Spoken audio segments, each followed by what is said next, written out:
So YouTube is littered with videos of people telling you all of the things that you should buy.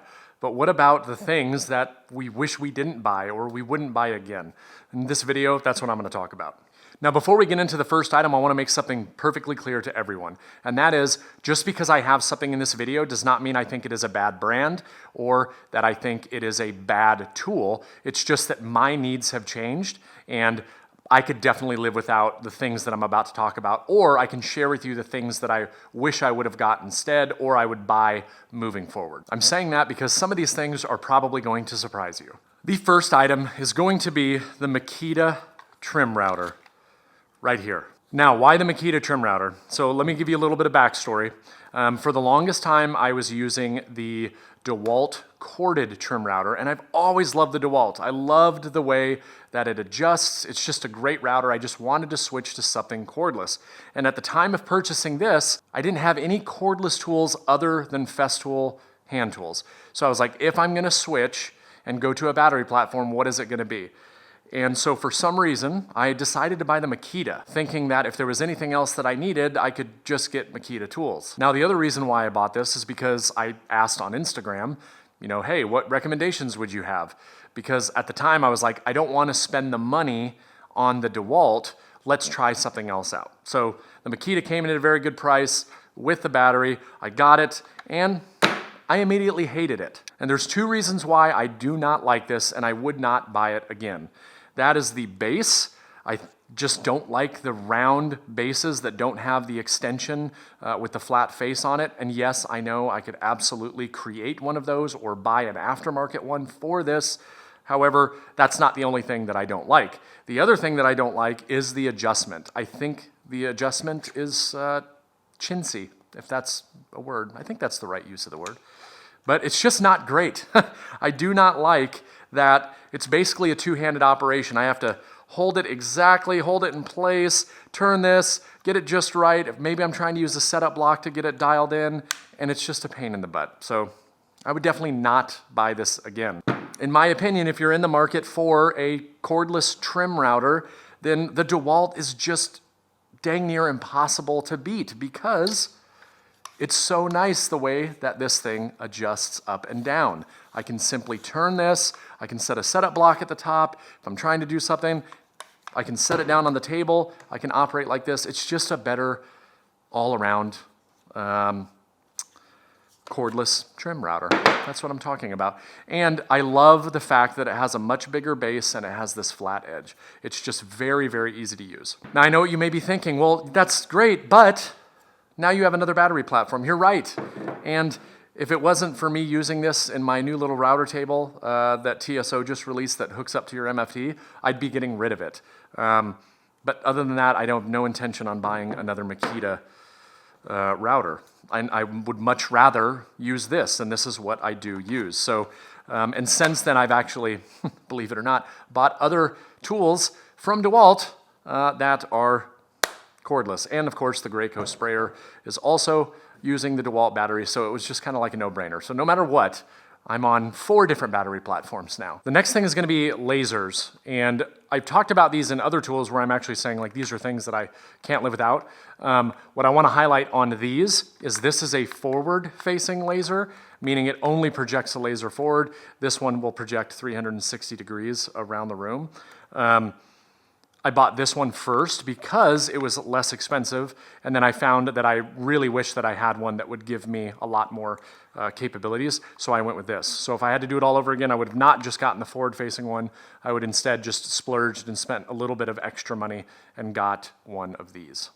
Thank you to BetterHelp for sponsoring today's video. After spending 20 years in the Army, I have seen firsthand what mental health struggles can do to someone, including struggles of my own. This is why I place so much importance on mental health. I have lost people close to me that could have benefited from a service like BetterHelp. If there is something that you are currently struggling with in your own life, then go to betterhelp.com/bentswoodworking and fill out their questionnaire. BetterHelp can match you with one of over 30,000 therapists, and in most cases, you'll be matched within 48 hours. Personally, I've used therapy to get control of my alcohol consumption and just get my life back on track. And had it not been for that help, I don't know where I would be today. And I wish I would have known about BetterHelp then, because they make starting therapy so much easier and less intimidating. BetterHelp makes it easy through their user-friendly app. You can connect with a therapist on a phone call, a video chat, messaging, whatever's most comfortable for you. It's literally the easiest way to get started with therapy. Do not wait to get help.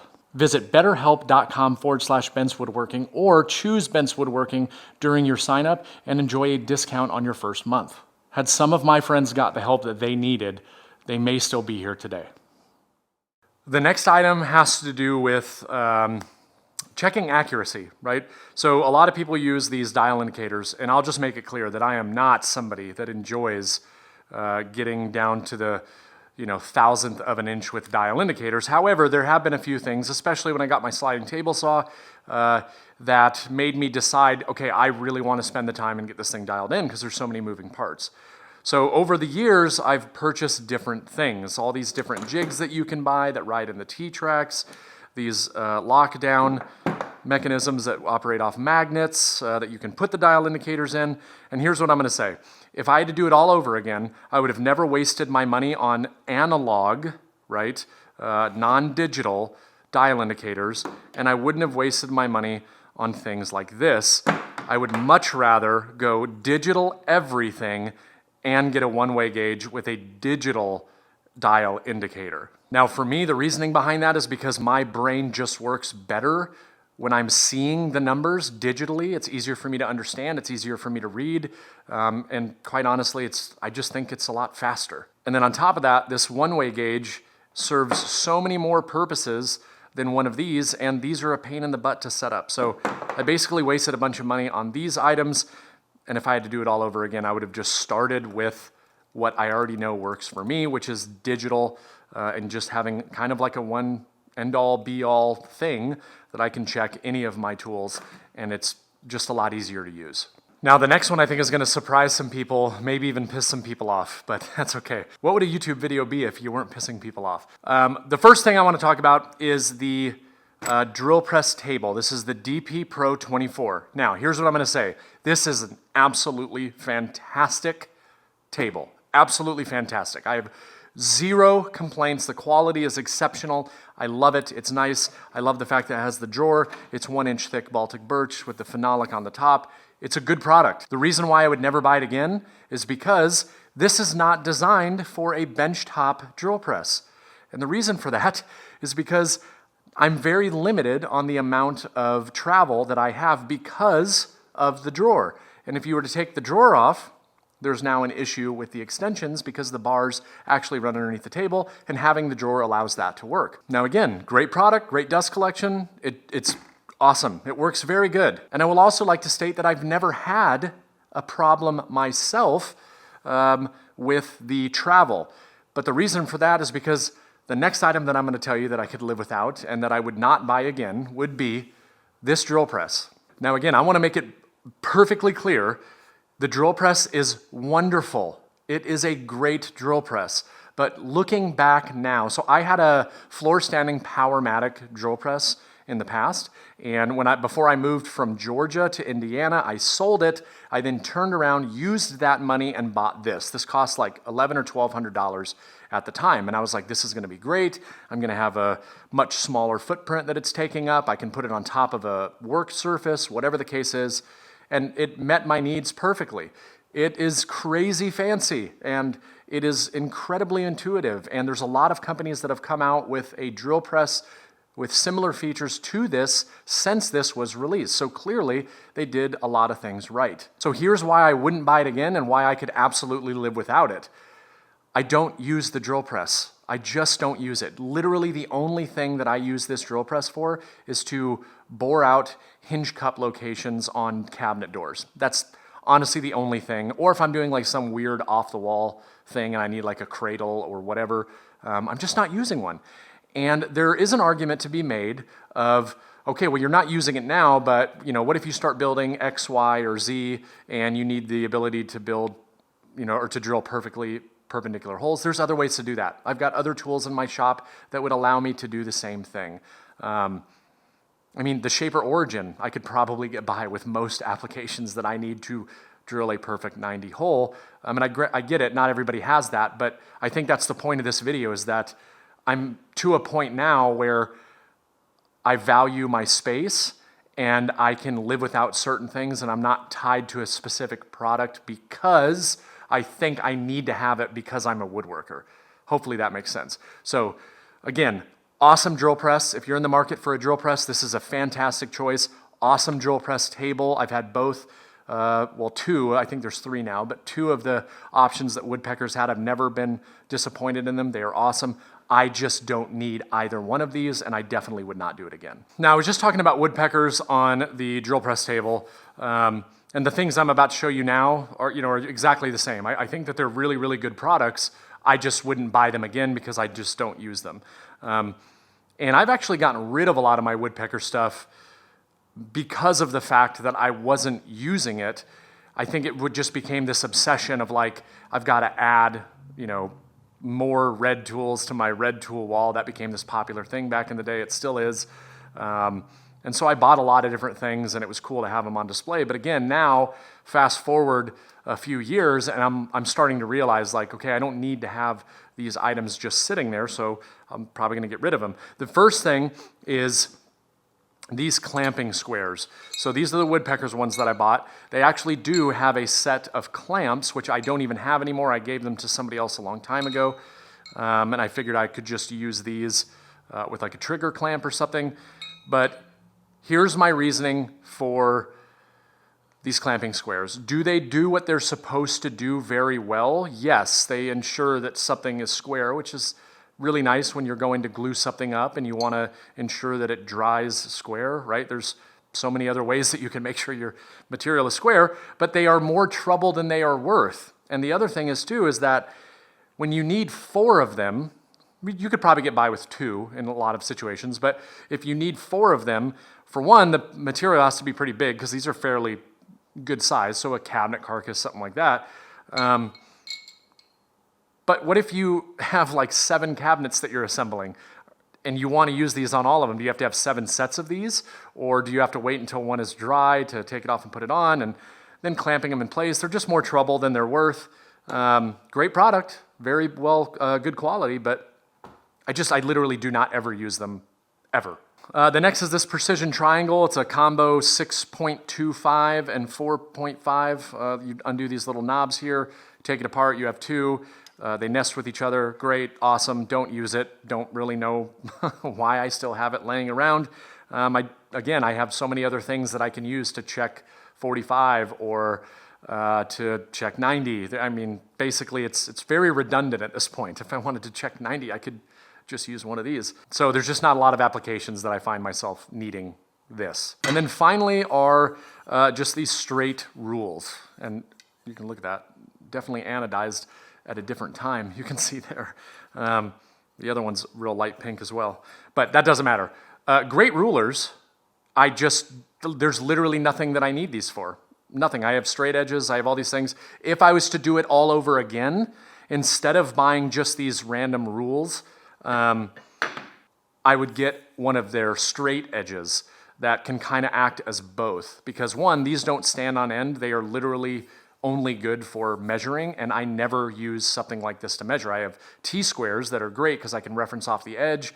I know you can get like the little saddle things, I think, for these, but there's no need for me to do that because I have T-squares. So again, just a thing that's hanging on my wall that is red, and so they're gonna have to just go to another home because I just don't have a use for them. One thing that I will say that I do find useful, and I may actually keep either this one or the small one, is that one side actually has a center scale. So in the middle, it's a 0 and it goes out the same distance in both directions. I do find that useful sometimes. Maybe I'm trying to find center of something and I'm trying to put a drawer pull or hardware or something like that, or I'm trying to lay out markings for a domino or whatever the case is. In that instance, this does come in handy, but if it didn't have that, I would absolutely never use it.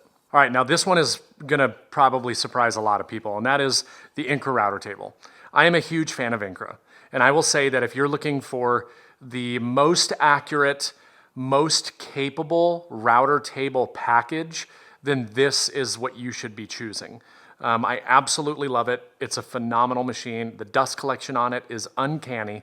I've had this, matter of fact, this tool right here is probably the oldest tool in my shop. I've had this since when I moved into my first real shop in Georgia. It was one of the first major tool purchases that I bought, and it's still one of the only things that I have left from that time. The reason why I would not get it again, or I could live without it now, is because one, I'm not using it for all of the crazy, unbelievable capabilities that this router table can do. It can be a little bit overwhelming when you're trying to figure out how to do certain things on this router table.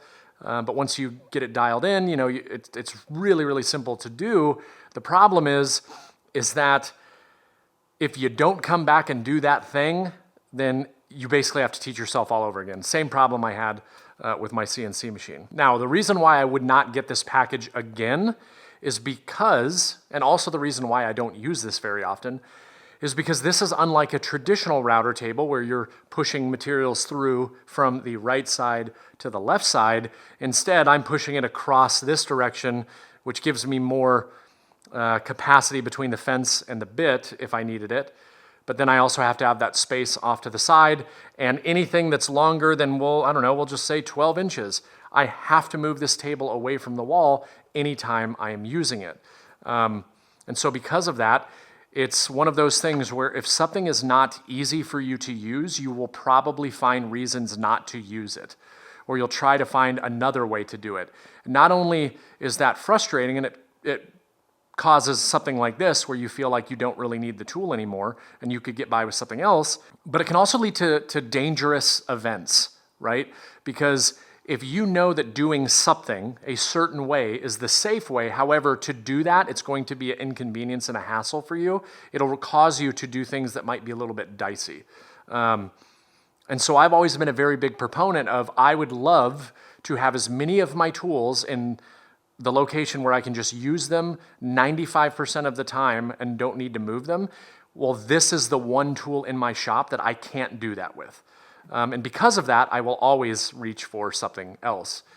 So what I would like to replace this with would be either a Jessam router table or a Woodpecker's router table. Those are the two that I'm looking at, and I want it to be a more traditional style where the fence will be along the wall here. And what that will allow me to do would be to come over here and use it in the location that it's in, and very rarely would I ever need to move it for any reason. So again, wonderful, wonderful router table. And whoever this ends up going to, I'm sure it will do very, very well in their shop, but it will not be staying in mine. All right, next up is cheap bit sets. I've gone through so many packs. I've given away, I can't even tell you how many sets like this. I've still got a couple of them, this old Ryobi one, if I ever need to just trash a bit or something. I keep those on hand. These are some inexpensive Forstner bits from Rockler. This is one of those things where, you know, it just makes sense to just do it one time. Now, the caveat to that is obviously if you're like a brand new beginner, you don't know, you know, what is good or what's bad or what kind of bits you need or anything. What I've come to realize is that Forstner bits and Brad Point drill bits, I get by with about 99% of everything that I need to do in terms of drilling a hole. And so because of that, unless I'm doing something specialty like concrete, you know, just find a good set of Brad Point bits, find a good set of Forstner bits, and just be done with it. These would be things that I would absolutely not purchase again, because at the end of the day, I ended up spending more money by getting the cheap ones in the beginning and then eventually upgrading to something like this. These are FAMAG, not really sure the exact pronunciation of it. Forstner bits, they're fantastic, and I've got one gigantic set of Brad Point bits, and they're just great, and I will literally never need a different set again. So going through these first and then buying the other stuff. And one thing that I do want to highlight too, you know, I was I got influenced, right, on social media. I kept seeing everybody posting about these spider bits that are blue. And so I went to Lowe's and I bought a set. And I will be the first to tell you that they're no different. They're not special bits. They strip, and the minute you use them one time, that special blue coating is gone. Some stuff is cool, right, because it looks a certain way. It doesn't always necessarily mean that it is great. I should have known going into this. I literally used this like the very first time and rounded over the bit on a screw, and all of the paint or whatever it is that's on there came off. So I wouldn't get cheap bits again. I would just buy them one time and be done with it. All right, so the next thing is something that I know a lot of people have, and I bought this. I've probably had this about the same amount of time that I had the router table. I told you this is one of the oldest tools that I have. I bought this very early on. I did use it a lot in the beginning, and as I started to learn more, I realized that there's a lot of other ways to do the same thing. And I was also not getting into a bunch of situations where I felt this would have been a benefit. I've been in this shop for over a year and a half, and it's been in my basement since I got here. So I almost forgot I had it. The only reason I even kept this is because I always knew that I wanted to do a video like this so I could tell people how I probably would not buy this again. Now, to be fair, I will say that I do believe they have a newer, more updated model than this, so it may have taken care of some of the things that I don't like. I don't like the storage of the additional sanding wheels. I don't like how bad the dust collection is. I don't like how finicky the table is, or how it doesn't really stay square. But at this price point, I mean, you're kind of getting a pretty good deal. It's not ideal, it's not perfect, but you're also not paying for that kind of accuracy and perfection. So this would 100% be something that I would not spend my money on again. I do think that there's probably competition out there around the same price, maybe a little bit more, that it would be significantly better option than this. But in my shop, I don't have a need for it. Now this one is gonna go against the grain and people are gonna freak out. There's a saying out there saying you can never have enough clamps. And I'm here to tell you that you absolutely can. And the clamps that I would not buy again, and I could live without, is a slew of trigger clamps. Now, a lot of you that are watching this video probably have more of these clamps than any other clamp. Why? Because they're more readily available and they're less expensive than, say, something like the parallel clamps. All of that is true. But what I'm gonna tell you is that when I moved into the shop, I added one of those woodpeckers clamp holder things, and I have a lot of clamps over there, but it only allowed me to do my F-style clamps, my parallel clamps, and then the smaller K-body clamps, like their new line that they have, which are screw-down style, not trigger style. I have an entire tough box full of trigger clamps in my basement, and I kept them because, one, I didn't want to take any additional storage space up here, but I was like, okay, there might be some times where I feel like I need some trigger clamps. Nope, there hasn't been. This has been in my router table. It's a DeWalt one. Everything else I have is Bessie.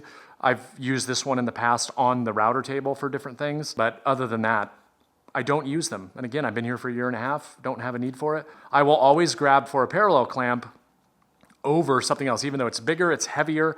I just have more confidence in that clamp style, and I prefer that clamp style. Therefore, looking back at it now, I would not go out and spend a ton of money on trigger clamps. I'm not saying there's no place for them. For me, though, in my shop, this wouldn't be what I invested my money in first. What I would invest my money in first would be a better, more stable, more clamping power clamp like what I'm currently using. And another item that I definitely wanted to mention would be router bits. Do not skimp and get cheap router bits. Do not go out and spend your money on one of those gigantic router bit sets that you can get off Amazon that are like yellow or whatever, and you get like 400 bits for like $100. Like, do not do that. There is a reason why those cost what they cost. There's a reason why they dull out very quickly. There's a reason why they will break in some instances. I've had that happen to me before using a very cheap bit, and it was very scary. However, just spend the money on a good bit, and if you get good bits, you'll be perfectly fine. I found out a long time ago that white sides router bits are the way to go. Bits and Bits, they used to make their proprietary coating on white sides router bits. Now they have their own line of bits in addition. Those are fantastic. CMT bits I've had very good success with. Some Amana bits, I haven't really bought too many of those because once I found the white sides or the bits, they're just great. And when I need a bit, I will get whatever bit it is that I need, and then I have that for years, and I've never had to send these off to be resharpened. Not saying that won't happen eventually one day, but I would definitely not spend my money on cheap bits. Even if it was a bit that I only needed to use for like one application twice a year, I would still invest the money and get a good quality bit and just have that there when I need it, knowing that I can rely on it. Now, hopefully you found that information helpful and it'll help save you some money and maybe not make some of the same mistakes that I've made during my time woodworking, but I'll see you guys in the next video.